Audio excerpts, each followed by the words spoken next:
Përshëndetje nxënës të klasave të shtata, unë jam Kadria Arifi, mësimdhënëse në lëndën e matematikës nga shkolla fillore 7 Marsi në fshatin Opaj. Njësinë mësimore që do ta zhvillojmë sot është mbledhja dhe zbritja e thyesave. Që të bëjmë mbledhjen apo zbritjen e thyesave, duhet që ato të kenë emëruesin e njëjtë.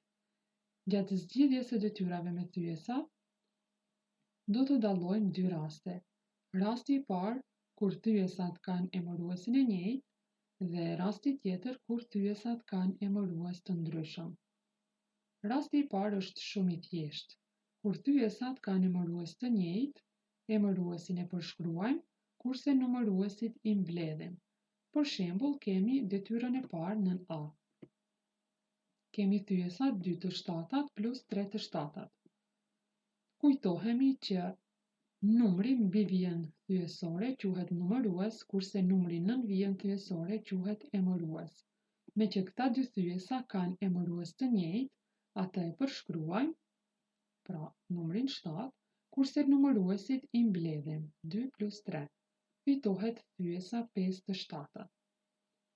Thyesa 5 të shtatat është thyes e rregullt. Nën B, kemi thyesat 7 të nëntat minus 2 të nëntat. Rregullat e njëjta vlejnë edhe për zbritjen. Pra, me që emëruesi është i njëjtë, atë e përshkruajmë, kurse numëruesit i zbresim. Kemi thyesën 5 të nëntat.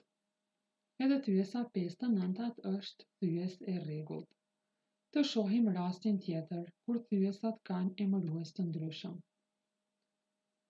Nëse thyesat kanë emërues të ndryshëm, së pari i sjellim në emërues të njëjtë, duke caktuar thyesa ekuivalente, kurse pastaj i mbledhim apo i zbresim. Do të thotë, kur thyesat kanë emërues të ndryshëm, fillimisht duhet ta gjejmë emëruesin e përbashkët. Emëruesi i përbashkët është shumëfishi më i vogël i përbashkët i emëruesve. Le të marrim një shembull ku duhet të bëjmë mbledhjen dhe zbritjen e thyesave. Kemi nën A thyesat 1/3 plus 1/6. Me që këta thyesa kanë emërues të ndryshëm, atëherë caktojmë shumëfishin më të vogël të përbashkët të emëruesve. E dim që shumëfishat e numrit 3 janë numrat 3, 6, 9 e kështu me radhë. Kurse shumëfishat e numrit 6 janë 6, 12, 18 e kështu me radhë. Pra shohim që shumëfishi më i vogël i përbashkët i numrit 3 dhe 6 qenë ka numri 6. Pra numri 6 është shumëfishi i numrit 3. Prandaj SHVP e numrit 3 dhe 6 është vetë numri 6. Tani thyesat e dhëna në detyrë duhet i kthejmë me emërues 6, pra duke caktuar thyesa ekuivalente. Thyesa 1/6 vetëm se e ka emëruesin 6, tani marrim thyesën 1/3. Kemi mësuar që kur caktojmë thyesa ekuivalente, edhe numëruesin edhe emëruesin e thyesës duhet ta shumëzojmë me një numër të njëjtë. Në detyrë kemi thyesën 1/3. Duhet të caktojmë thyes ekuivalente me emërues 6. Atëherë kuptohet që edhe numëruesin edhe emëruesin e thyesës duhet ta shumëzojmë me 2. Dhe do të fitohet thyesa 2 të gjashtat. Tani mund t'i mbledhim thyesat 1/3 plus 1/6, ku në vend të thyesës 1/3 ne shënojmë thyesën ekuivalente 2 të gjashtat, plus thyesa 1/6. Me që kanë emërues të njëjtë, atë e përshkruajmë, kurse numëruesit i mbledhim. Pra shënojmë thyesën 3 të gjashtat. Thyesa 3 të gjashtat mund të thjeshtohet duke pjesëtuar numëruesin dhe emëruesin e saj me 3 dhe fitohet thyesa 1/2. Thyesa 1/2 është thyes i pathjeshtuar. Të shohim rastin tjetër nën B. Kemi thyesat 3 të 4-tat minus 5 të 12-tat. Edhe këta thyesa kanë emërues të ndryshëm, prandaj ne duhet të caktojmë SHVP-n e emëruesve. Me që numri 12 është shumëfishi i numrit 4, atëherë kuptohet që SHVP e numrit 4 dhe 12 qenë ka numri 12. Tani marrim thyesën 3 të 4-tat dhe caktojmë thyes ekuivalente, e cila duhet ta ketë emëruesin 12. kuptohet që duhet të shumëzojmë edhe numëruesin edhe emëruesin e thyesës 3 të katërtat me 3 dhe fitohet thyesa 9 të 12-tat. Tani në vend të thyesës 3 të katërtat ne shënojmë thyesën ekuivalente 9 të 12-tat minus thyesa tjetër 5 të 12-tat. Tani këta thyesa kanë emërues të njëjtë, atë e përshkruajmë, kurse numëruesit i zbresim. Pra kemi thyesën 4 të 12-tat. Edhe kjo thyes mund të thjeshtohet në qoftë se pjestojmë numëruesin dhe emëruesin e saj me 4 dhe do të fitohet thyesa 1/3. Të shohim detyrën tjetër në C, ku kemi thyesat 2/3 plus 1/5. Edhe këto thyesa kanë emërues të ndryshëm. Atëherë duhet të caktojmë SHVP në emëruesve.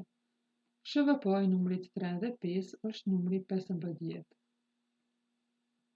Tani caktojmë thyesa ekuivalente me emërues 15 edhe për thyesën 2/3 edhe për thyesën 1/5.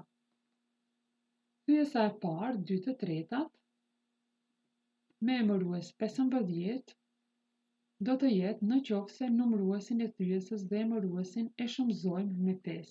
Pra 3 herë 5 15 dhe 2 herë 5 është 10.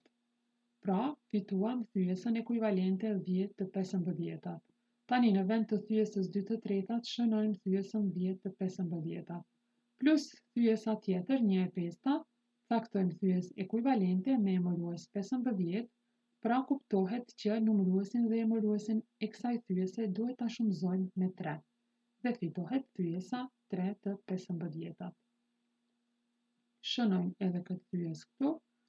Tani me që këta thyesa kanë emërues të njëjtë, atë e përshkruajmë 15, kurse numëruesit i mbledhim dhe fitohet thyesa 13 të 15-tat, e cila është thyes e rregullt. Zgjidhim disa detyra tjera nga libri faqe 141. Detyra e parë, kemi thyesat 3/8 plus 1/8. Këta thyesa kanë emërues të njëjtë, atë e përshkruajmë, numëruesit i mbledhim. Pra kemi 3 plus 1, 4/8.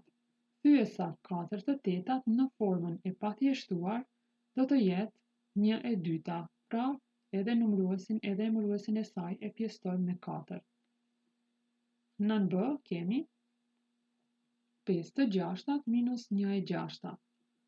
Edhe këtu emëruesi është i njëjtë, e përshkruajmë, numëruesit i zbresim. Kemi thyesën 4/6. Thyesa 4/6 në formën e pathjeshtuar do të jetë 2/3. Pra pjestojmë numëruesin dhe emëruesin e thyesës 4/6 me 2. Nën C kemi thyesën 3/4 plus 1/8. Këta thyesa kanë emërues të ndryshëm, prandaj ne duhet të caktojmë shumëfishin më të vogël të përbashkët. Me që numri 8 është shumëfishi i numrit 4, kuptohet që shumëfishi më i vogël i përbashkët qen ka numri 8. Tani për thyesën 3/4 duhet të caktojmë thyes ekuivalente e cila e ka emëruesin 8. Pra shumëzojmë edhe numëruesin edhe emëruesin e saj me 2 dhe fitohet thyesa 6/8. Plus thyesa tjetër 1/8. Tani pra mund t'i mbledhim me që emëruesit janë të njëjtë. Emëruesin 8 e përshkruajmë, numëruesit i mbledhim dhe kemi thyesën 7/8. Nën Q kemi thyesën 17/20 minus 1/4. Edhe këta kanë emërues të ndryshëm, s'pari caktojmë SHVP-n e emëruesve, pastaj thyesën 1/4 e kthejmë me emërues 20. Pra shumëzojmë edhe numëruesin edhe emëruesin e thyesës 1/4 me 5. Dhe do të kemi thyesën 12/20, e cila në formën e pathjeshtuar do të jetë 3/5. Detyra tjetër, detyra e 7, kemi numrat e përzier 3 të plota e 3/5 plus 2 të plota e 4/5. Nëse gjatë zgjidhjes së detyrave, pra kemi numra të përzier, atëherë Fillimisht ato duhet t'i shkruajmë si thyesa të parregullta. Numrin e përzier, ku kemi 3 të plota e 3 të pestat, për ta shkruar si thyes të parregullt, atëherë shumëzojmë numrin e plot me emëruesin dhe prodhimit ja shtojmë edhe numëruesin e thyesës. Pra, 5 herë 3 plus 3. Kemi thyesën 18 të pestat. Njëjtë veprojmë 5 herë 2 10 plus 4 14. Tani këta thyesa ka numërues të njëjtë, atë e përshkruajmë, numëruesit i mbledhim. Fitohet thyesa 32 të pestat. Kjo thyes është thyes e parregullt, sepse numëruesi është më i madh se sa emëruesi. Prandaj ne mund ta shkruajmë si numër të përzier duke pjesëtuar numrin 32 me 5. Dhe do të fitojmë 6 të plota e 2 të pestat. Detyra tjera mund të merrni nga libri faqe 142. Kjo ishte e tëra, shpresoj që të keni kuptuar, ju uroj suksese.